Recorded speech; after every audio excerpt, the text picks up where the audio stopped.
Hello, I'm Jake Trotter, OU football beat writer with the Oklahoman, to talk about the three big questions for the Sooners heading into spring practice. Question number one, middle linebacker.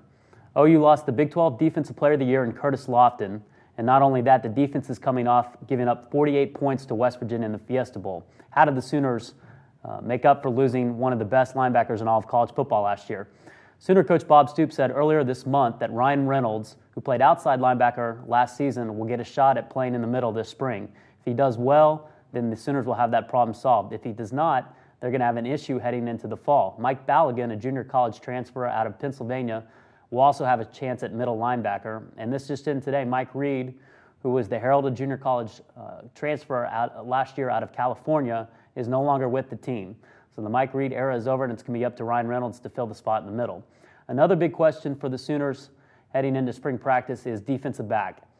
OU lost both cornerbacks in Marcus Walker and Reggie Smith to the NFL draft, as well as safety DJ Wolf.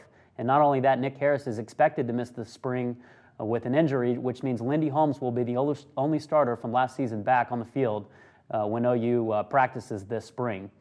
A lot of new faces will be in the defensive backfield, starting at cornerback. Dominique Franks, who got a little playing time in the Fiesta Bowl, will get a shot at starting at one of the corner spots. As for the other, that could be either Brian Jackson, who'll be a junior next year, or a redshirt freshman, Jamel Fleming, a lot of people are high on. And as far as safety, OU is going to have to build around Lindy Holmes, the only person with experience back there. Help will be coming on the way in the fall in the form of junior college transfer David Sims.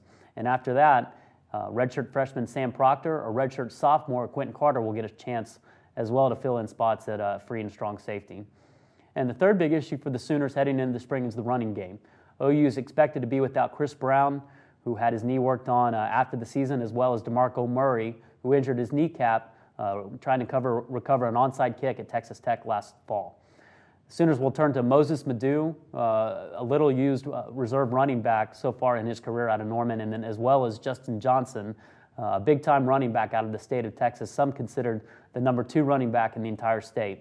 Those two will share the running load behind an offensive line that at times was inconsistent last year with its run blocking.